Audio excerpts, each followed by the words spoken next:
service-oriented criterion has to do with the fact that the eminent professional in music education has an exemplary record of service to the institution and to the profession. Well, I offer this as some evidence for you.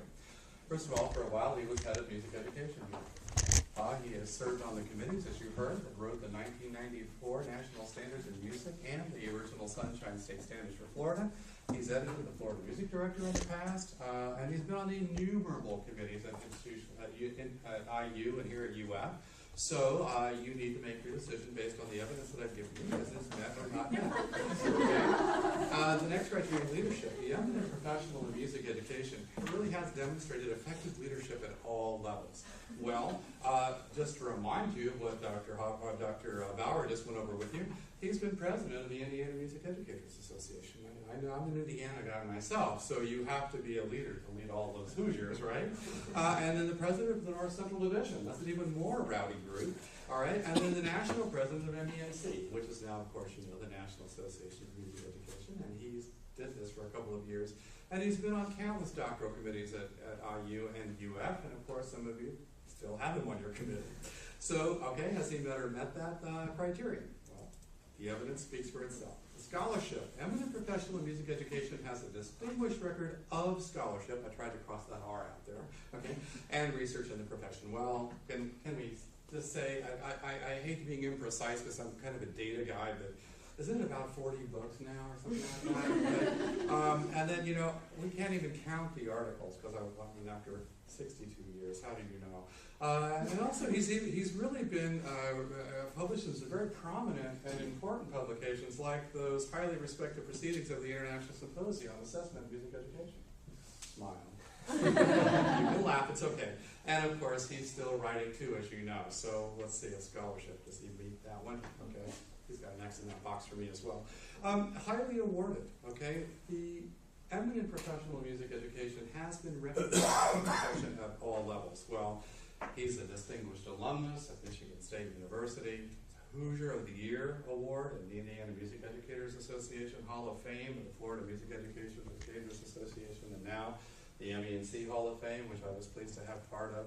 So you decide if the evidence backs up that claim.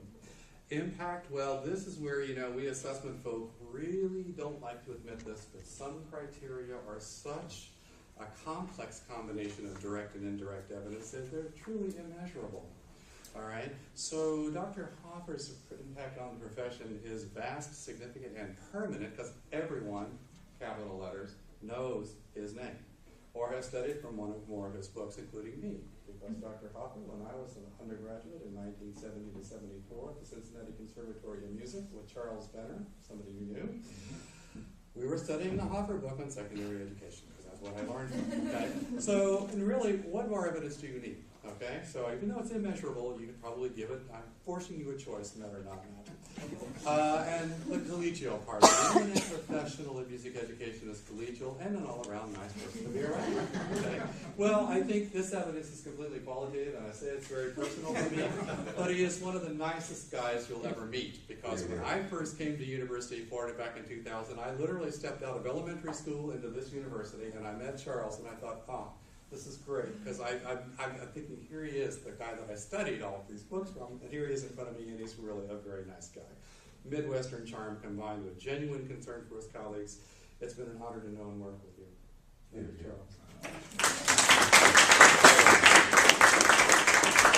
Particularly after what we just heard.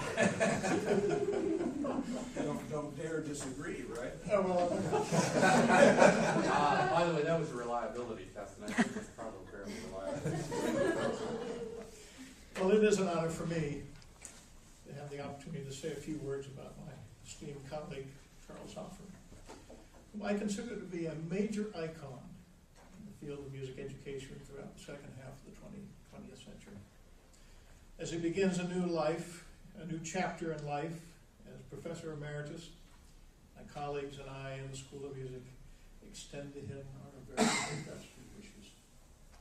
It's interesting to note his textbook, Teaching Music in Secondary Schools, first printed in 1964. I was 14 at the time. Is in its fifth printing, 50 years ago this year. It's dominated the textbook market on this subject, and to this day, few texts equal or surpass this contribution to the field of music in secondary, public, and private education.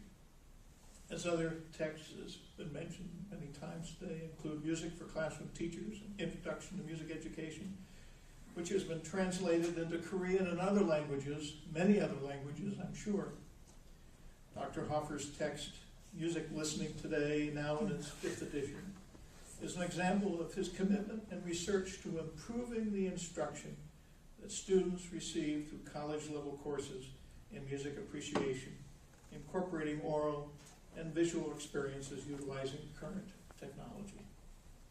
Dr. Hoffer served as national president of MENC during the years of 1988 to 1990, and in 2006, he was inducted into the MENC Hall of Fame, and on its website it says, "The Music Educators Hall of Fame recognizes and honors those music educators who, by virtue of their contributions, are of such significant stature that they're considered to be among the most highly regarded professional leaders in American music education."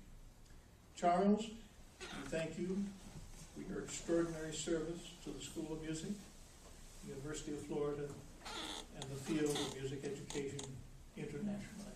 We wish you our very best. I've got another quote that I've got to get from you. On Friday, before I started teaching here in 1984 on Monday, I found out that 2 out of the 3 courses I prepared for, I wasn't teaching. I was teaching a different course. And I'll never forget this quote because some of you might resonate with it if you've had the same professor for more than one course.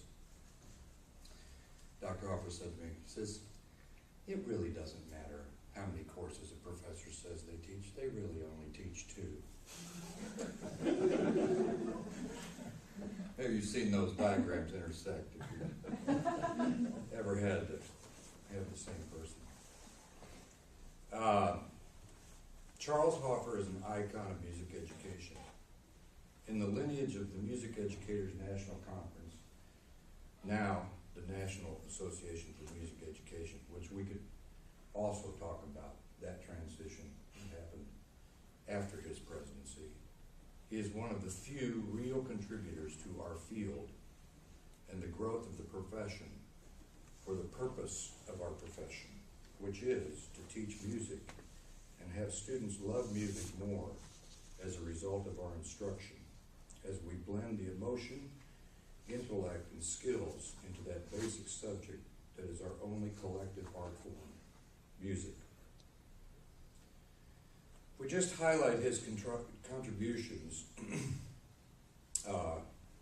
his books, Teaching Music in the Secondary Schools for over 50 years, the textbook for secondary music methods courses in colleges and universities. And luckily, right before I came here in 1984, I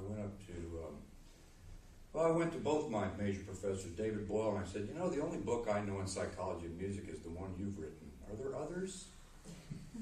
And so I did a whole survey of psychology of music books. And my other mentor, Lee Chelson, who Dr. Hoffer knew well as well, I went to him and I said, "The only methods books I know are 1 or 2. You know, I'm going to be teaching methods." So I did this survey of choral methods, instrumental methods, and secondary music methods. And at that time, there were only 2, really. The Bessem Tatarunas and Fortucci, which I believe is probably out of print because it took too long to tell the authors. But luckily, and I had it published on my survey, and luckily I had rated this music in the secondary schools, teaching music in the secondary schools, as the #1 book, which when we first met, it was a good thing that I had rated that as the #1 book, which it is. His Introduction to Music Education book, an industry standard textbook for intro courses, his Music Listening Today, which has evolved into a 21st century text for music listening courses worldwide. Formerly, we called those music appreciation courses. Being the leading author for our profession's descriptions and standards, and the national standards for music. His numerous contributions to our professional journals, MENC Hall of Fame recipient, past president of MENC, and the list goes on and on. As we know, the quality of the experience determines the quality and longevity of the memory. With that in mind, I will never forget in 1984 at the National MENC Convention, after just finishing my doctorate and before I even interviewed at Florida, standing in the elevator in the Chicago Hilton and silently pointing to a colleague. That's Charles Hoffer. I was speechless. I know that's hard to believe. It was reminiscent of many years later seeing Mr. Palmer, as in Arnold, at the Bay Hill Country Club a few years ago, camera in my pocket in case I saw him, shaking his hand and so nervous I couldn't get my camera out of my pocket. I believe the analogy of Charles Hoffer's contributions to music education and Arnold Palmer's to golf are appropriate. Little did I know that in August of 1984, we would both land at the University of Florida, him as the head of music education after his illustrious career at Indiana University, and me as the added assistant professor, the fourth full-time tenure-track position at that time.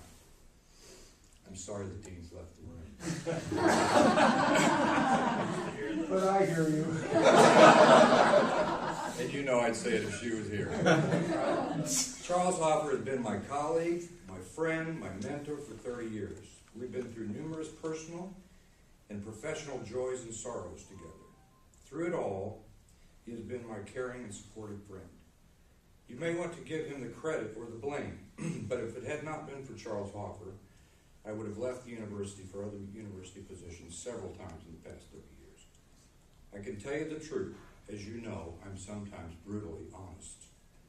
That Charles Hoffer and I have never had a cross word with each other in 30 years. I hope you have the good fortune to have a Charles Hoffer in your life, in your career. I've even seen his boyhood home in East Lansing when I was up there. I was able to find it and take a picture of it.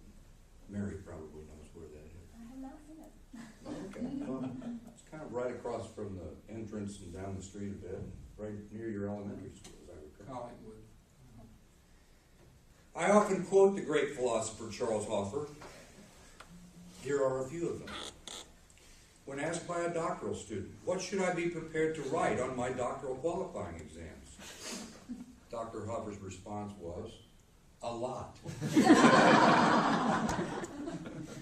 When noting the dichotomous and oxymoronic decisions of students, faculty, and administrators, he would say, there's a word for that, and it's called dumb. When seeing the impracticality or something seemingly meaningless, he would say, that doesn't get my heart beating fast.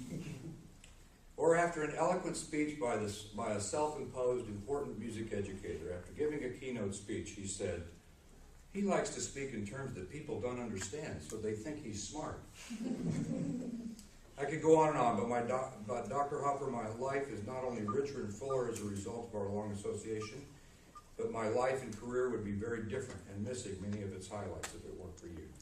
You are a large part of my story and that of many. I congratulate you on your career. And now, with mixed emotions, celebrate your retirement with all who are present. Would you give Dr. Hoffer a